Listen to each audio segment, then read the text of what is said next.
Hello Pisces! Salamat sa pagbisita o salamat sa pagbabalik. Ito po ang inyong Sun, Moon, Rising Sign and Venus General Reading para sa buwan ng Enero 2026. Happy New Year!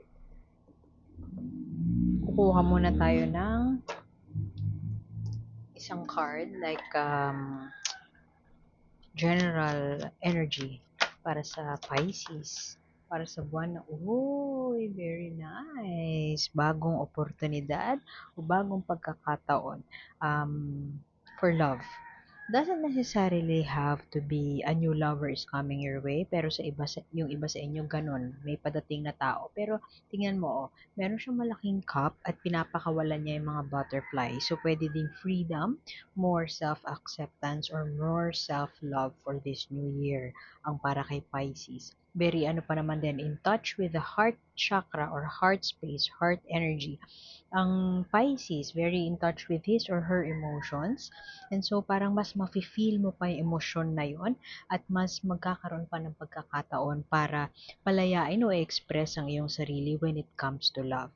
Kung hindi man ito bagong oportunidad sa pag-ibig na may papunta towards you, maaaring ikaw ito na parang ready na ako na ipapakita mo na sa buong mundo ang iyong readiness para tumanggap ng pagmamahal na deserve mo talaga. Very nice. Ang ganda ng iyong core energy, Pisces, since ano pa naman din, New Year, na bagong taon, yan ang parang ang ganda para magsimula ng taon. Ace of Cups. Lalagay ko lang dyan, maaaring hindi nyo yan makita sa screen, maputol mamaya sa frame, pero okay lang yan. Ang ganda na ang mensahe na ating natanggap. Kukunin natin ang clarification ng ibang mga cards. Ace of Cups ang naghaharing enerhiya kay Pisces. Uy! Yung iba sa inyo mukhang makakalaya na. Kung you are in a relationship, maaaring makakalaya ka na sa isang parang mabigat. Isang relasyon, isang connection na matagal na sanang naputol. Matagal na sanang nawasak kasi puwede kasing may long-standing issue kayo with your partner at finally this 2026 kayo ay makakalaya na o sisimulan niyo na ang paglaya mula diyan sa parang prison cell dark dark place. Ang tower kasi ano yan parang enerhiya yan na something that is not built on a solid foundation has to go down, has to be broken. Masakit yon at isang malaking sampal ni universe ang tower pero ang hope that the tower brings is that you can always see yung rainbow after the rain. Ayun no, parang may rainbow doon. Parang it's a downpour of heavy emotions, heavy energy. Sampal ng universe usually break up yan. Minsan hiwalayan o kaya malaking bagay, rejections, trabaho, ganun. Pero after ng tower, magkakaroon ng pagkakataon para makapagsimula muli. To start anew. To pick up the broken pieces, not necessarily buuin, pero para take it as a learning experience. Parang ganun. Merong mawawasak muna sa'yo para finally masimulan mo ang journey mo towards this self-expression, towards telling the whole world energetically na handa na ako, bukas na ang aking puso, at yung openness, yung heart, ito kasi ang interpretation ko dito, um, openness of your heart. Mabubuksan na muli ang iyong puso. Kung hindi man may lalapit sa'yo, magiging bukas ka na. Pwedeng hindi mo pa mapapatawad sa ngayon ang isang tao na nagkasala o nanakit sa'yo. Pwede din naman na marireject ka pa. May masakit na mangyayari. Muna. Hindi ko sinasabi na sa January mangyayari yon. Pero, alam mo yun, pwede kasi na sinabi, halimbawa, sabihin mo, sinabi ni A na tarot reader, para magiging bukas na ako, ma-express ko na yung sarili ko, may lalapit sa akin na bagong pag-ibig. You are in that, pwede kasi na nasa proseso ka na papunta na dyan. Pero bago mo, kumbaga, kailangan mo na ng catharsis eh. Ano ang catharsis? Yun yung parang release. Um, yung mabigat na dinadala mo for the longest time, pag nai-release mo na yun, para siyang may ginhawang malupit. Yan, bago ka makarating dyan, meron munang painful experience. Merong isang tao dito, King of Pentacles, reversed. Pwedeng Taurus, Virgo, Capricorn, pero huwag kayo masyadong matali sa signs na yon. Um, Parang wala na sa hulog, alam mo yon. Pwedeng ikaw to, pwedeng may ano ka, Taurus, Virgo, Capricorn ka sa chart, pero pwede din naman na you are connected with somebody from those signs, pero not necessarily. Kung wala doon sa signs na yon, yan kasi ay energy ng isang tao na parang kung literal, walda sa pera, hindi magaling sa pera, hindi siya financially stable, may struggle sa kaperahan, pwede kasing yun yung hardships na dinanas mo ng 2025, this 2025. And sa coming year, um, parang may natutunan ka na when it comes to handling finances, kasi hodang sa'yo yung issue sa pag-handle ng finances or sa partner mo, pero merong parang realization na hindi balanced, hindi grounded, hindi stable when it comes to finances. Pwede din naman na parang aligaga, maraming iniisip. Hindi niya, itong tao na to, hindi niya alam kung anong gagawin niya. So, pwedeng ikaw yan.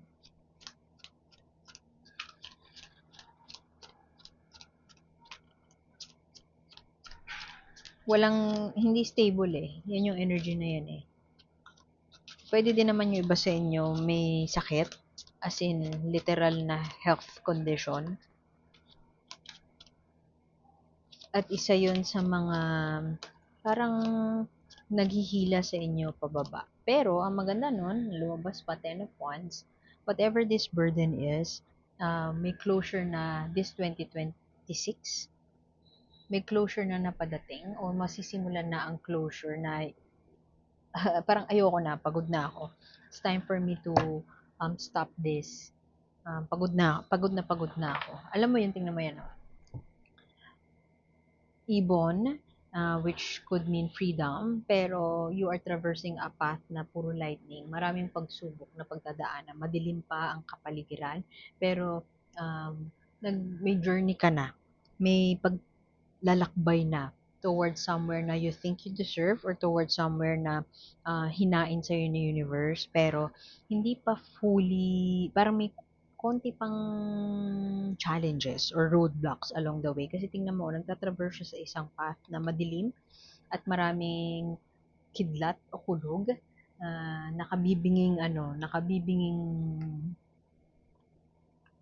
distractions or ganap sa paligid ang siyang pagdadaanan muna natin early early next year. Pero mukhang love reading talaga ito. Kasi ang initial energy mo, Ace of Cups, bagong new opportunity in love, tapos lumabas pa sa'yo ang lovers. You will make a choice. Kung hindi mo sisimulan ang pagdedesisyon this January, mukhang papunta ka na doon sa pagpili ng tingin mong path na deserve mo o nababagay sa'yo. Clarifying the Tower, Ace of Swords, wow, a breakthrough moment. Siguro yung sampal na yan ni Universe ang siyang parang magpaparealize sa'yo na I shouldn't be in this. Tingnan mo, butterfly pa, oh. Tapos may sword. Butterfly pa, which could symbolize freedom. O may mushrooms dyan, pwedeng groundedness. O pwede din naman na you will be, parang magsisimula ka ulit na mag-imagine ng mga bagay-bagay. Kasi after nang may nawasak, may mag-imagine ka ng isang bagay na parang, wow, this is a breakthrough moment. This is very helpful for me. So may realization about that may realization about sa ganap do sa sakit. After that, parang merong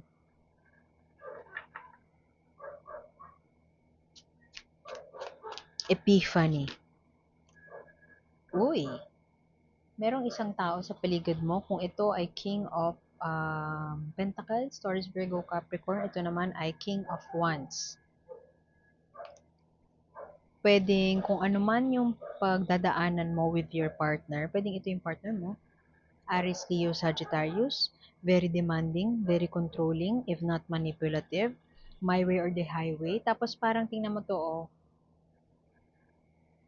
parang sneaky. Sneaky siya, they make some noise, pero alam mo yung tipo ng tao na um, maingay sila and parang ganun sila ka-charming and makukuha talaga nila yung attention mo. Pero if something goes wrong, sila yung unang-unang aalis, sila yung unang-unang magtatago, sila yung unang-unang mawawala sa paningin mo. Hindi ko sinasabi na niloko ka nitong taong to, pero may chance. At itong tao na to, something with this person ang kailangan ng hustisya. Pwedeng you are in a legal battle with this person, pero pwedeng child custody, pwedeng agawan sa, ewan ko, property, agawan sa pera, pero pwede din naman na agawan sa ari-arian, sa bahay, sa kaperahan. Itong taong to, malakas ang control niya over you. At if you would ask the universe for some justice, it is with this person. Pwedeng ikaw ay nahihirapan na with this person kasi ano siya, smooth talker siya, nabubudol ka niya in one way or another. Hindi mo na-realize na parang shit, parang naloko ko doon na. Pero okay lang sa'yo, tatanggapin mo pa rin kasi mahal mo tong taong to. Pwedeng ganun. Pero yun nga, may breakthrough moment na padating para sa'yo, maaaring masasaktan ka muna, may mawawasak muna na relasyon, pagsasama, o mawawasak na trust para makapagsimula ka ulit at doon mo marirealize na parang nire-redirect ka sa isang bagay na kinakailangan mong gawin. Pwedeng kinakailangan gawin as in pagpapatawad o kinakailangan gawin as in mag-change ng path.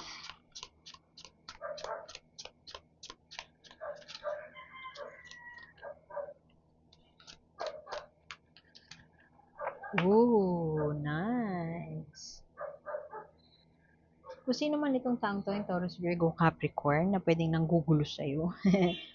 um,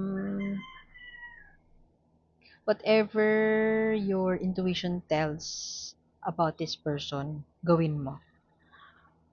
Pwede kasing itong taong to ay ayaw mo sa kanya, pero siya pala yung makakatulong sa'yo. Pwede kasi na umiiwas ka na sa taong to, pero sabi ng kutob mo, mag-reach out ka sa kanya. Yung eh, medyo aligaga itong tao na ito ngayon. Pwede kasing ikaw to eh. So, kung sasabi ng intuition mo ay parang mag-ipon ka na this January, o kaya naman ay mag-reconnect ka sa family mo, o kaya naman ay magbayad ka ng utang, yung mga ganun, gawin mo kung ano yung binubulong sa'yo ng kutob mo. Kasi there's some wisdom to this person na kailangan mong gawin. Healing. Nice. You will be in a period of healing this January. Kung hindi siya, it doesn't happen overnight kasi ang healing. So, this is an affirmation na magsisimula na ang healing mo this January. Lalo na may ace ka, may bagong affirmation na clean slate bibigay sa'yo ng universe this January. All you have to do is take action. All you have to do is make that choice. All you have to do is make a decision. Kasi there's some wisdom, maganda ang high priestess na lumabas, owl, something is mysterious pero hindi mo kailangan ng sagot. Hindi mo kailangan malaman ang sagot kung tungkol dito sa dun sa mawawasak na yan, let's say relationship. After ng tower kasi is star card. Ibig sabihin, may mawawasak man, hindi siya in vain, hindi siya walang kwenta na pagwasak, na rejection, na redirection, na sakit, na heartbreak, pwedeng ganon. Pero, magiging fruitful ang sakit na yan, ang kawalan ng hustisya na yan, kasi ang star card ay naririto. Ibig sabihin, magpro-progress yung hurt na yon into something new, openness, maaaring openness of your heart. This is an affirmation of, of a healing, start of a healing journey for you. Kasi may closure nga eh. Meron kang itatraverse na path, oh, di ba? Na parang madilim, parang marami pang mapanakit, marami pang sinasabi, marami pang bashers, marami pang keme yung mga tao sa paligid mo. Pero once you lay that burden down, once nalagpasan mo yung dark clouds na yan, there is healing. Siguro dito ka papunta sa bundok na yan, magpapakalayo-layo muna, at makikita mo ang parang clarity. Parang third eye ang dating sa akin ito eh. So, third eye, intuition, there's some wisdom to it. Definitely you will be better than yesterday. Healing. Parang vulnerable. I-open mo na yung sarili mo eh. Bubuksan mo yung sarili mo. Not necessarily bubuksan mo to a new love. Yung iba sa inyo, siguro ganun, bubuksan yung sarili to a new love, pero pwede din na magiging vulnerable ka. Ilalabas mo, you will pour your heart out na parang aaminin mo sa sarili mo na I'm not okay and that's okay. See, moon pa yung something is not clear. Whatever relationship you are in, something is not clear to you. Something is needs more clarity sa'yo. And hindi mo pwede kasing depression din ito. Moon tsaka star pa o parang something is so dark around you. Pwedeng yung iba sa inyo nade-depress dahil nga doon sa pait ng kahapon or pait ng maaring pagwasak na kukunin sa inyo. Something will be taken away from you. And you will feel na it's not fair, pero it is a breakthrough moment. Simula na para ma-recognize na may mga tao sa paligid mo na sadyang parang malakas ang control sa'yo. Sadyang ikaw yung nagdadala ng relasyon. Pero malakas ang iyong intuition, malakas ang kutob mo. Kung ano man yung sinasabi sa'yo ng kutob mo, sundin mo. You will be in a period of healing. Something will not be sure. Something will not be clear to you. Parang muddy pa ang lahat eh. Siguro towards the end of December or early January or pwede ding first quarter of the year. Pero everything will be illuminated in the right time. At ang babalikan ko tong core energy mo, you will be free. And then, let's get a message from the oracle. Ano mensahe, ano ang guidance or mensahe, oracle card?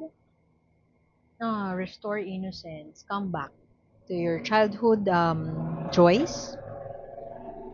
Sorry sa ingay na yan, palagpasin muna natin. May dumadaan na tricycle. Restore innocence. Ang ganda-ganda ng card na ito. Tingnan mo, nakahubad din siya. Bearing his all, being vulnerable, and it's okay. All your flaws, accept it. And restore innocence, reconnect to your inner child. Lagi natin naririnig online ng inner child, and I'm not talking about buy everything you want to heal that inner child. What I'm saying is that balikan mo yung memory mo of your childhood. Pangit man yan o maganda, ano yung isang bagay na nagpaligaya sa'yo? Kung ito ay old friend, pwedeng balikan mo siya, kausapin mo siya, kumustahin mo. Kung ito ay hobby, arts and crafts, painting, music, balikan mo yon kahit kahit let's say one day lang. Gawin mo lang yon. And go back to that happiest childhood memory or happiest childhood thing that you do. Bawa, nung bata ka, mahilig ka lang mag-games all day. O kaya na manonood ka lang, kakain ka lang ng popcorn. O bili kang popcorn, yung mga simpleng bagay na nagpasaya sa'yo ng bata ka. Ano yun? And gawin mo lang yun. Kasi too much burden, perhaps in the year 2025, and it's time to bring, asa na yun? It's time to bring closure to that. Time to bring closer to that. You are going to a period of healing and sinisigurado yun sa iyo ni universe. May breakthrough moment and may paglaya. So, iwan ko na yun doon, Pisces. Salamat sa pagbisita. Sana makita ko kayo ulit. Ako po si A and see you soon. Bye-bye!